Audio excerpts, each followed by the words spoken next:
I'm gonna go ahead and get my top 5 mid-year pop albums of 2014. It's gonna be a short video, simple.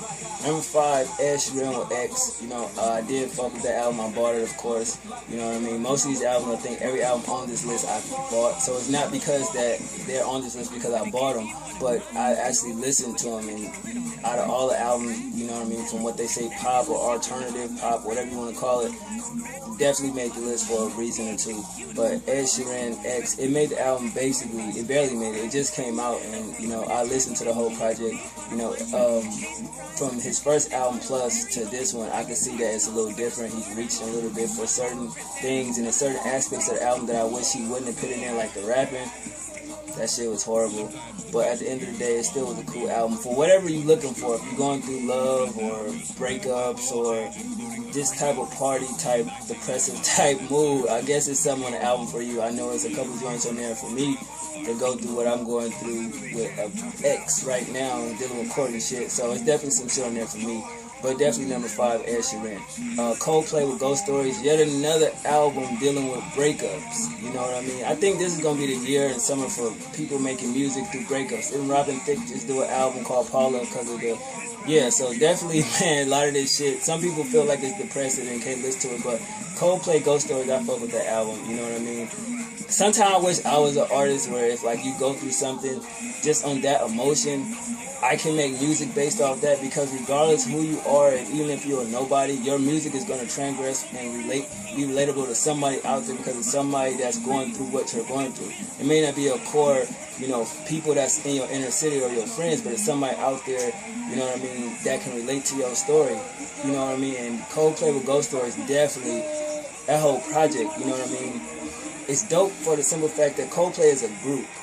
And I forget old boy name that's the lead singer, but for the whole crew to come through and, you know, basically let him vent and let him do what he do, because this is an album that's totally different from anything they ever did. And if you go check the reviews on it, you'll hear that. So for all of them to come together and let him rock like that and do what he do, you know, you gotta salute that, because most people be like, why would we let you do this? Like, why you don't go off and do a whole single, you know, solo deal and do that, but you're gonna do with the name, so you get what I mean? So that's why I think the album works so well.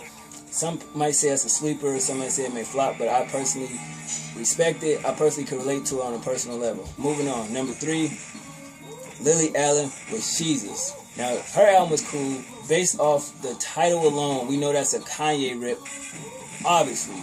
But if y'all really want to be honest, she wasn't the first to use that Jesus name. If you go back and check Remy Martin mixtape, Jesus Christ, you know what I mean? Like, she had that shit first, you dig? So at the end of the day, I was like, you know, people that don't know that, go check Remy Ma stats for their mixtapes, you will see it, Jesus Christ. You dig what I'm saying?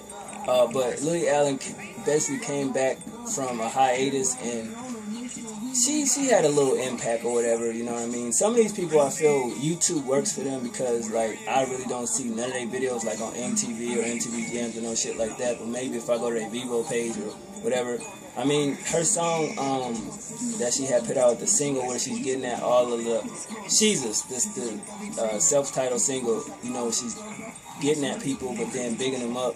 However you want to figure that song, it could be a diss or it could be a salute. But at the end of the day, I thought that shit was crazy.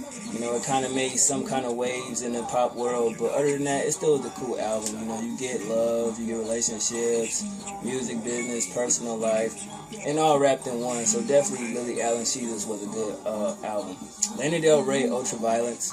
Now, I've been following her for a minute. You know what I mean? From Born to Die,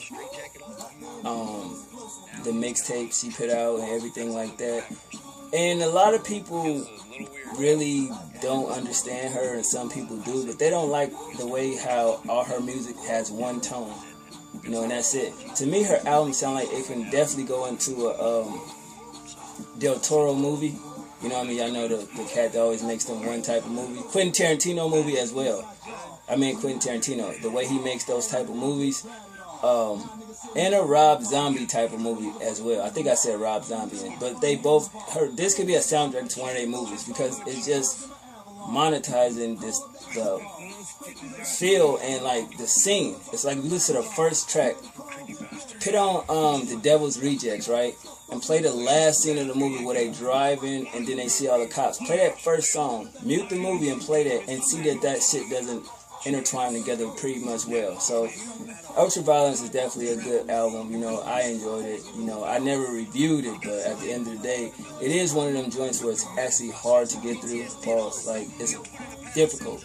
You know, you gotta really sit there and relax and chill to really understand every vocal, every line, every emotion put into the song. So it definitely was a good look. And number one, of course, man, Michael Jackson with Escape. This was just dope because it had the original songs that he did, and then the producers came in and reworked them. You know what I mean? I got the album where it was just basically his music. I didn't get the little deluxe where it got his music and then the new rework music. You feel me?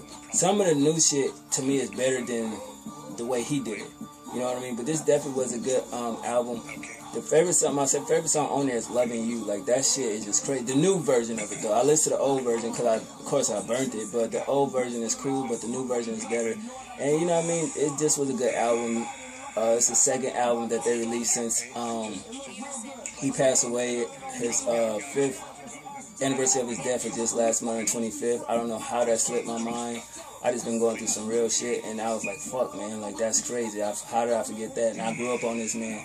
So definitely, man, salute to MJ and the family, you dig? But these are my top 5 Midyear pop albums of 2014. Ed Sheeran, X, Coldplay, Ghost Stories, Lily Allen, Sheezus, Lana Del Rey, Ultraviolet, and R.P. the King of Pop, Michael Jackson, Escape. Y'all let me know what albums y'all fuck with, if y'all even fuck with pop music. Other than that, I'm out. 1.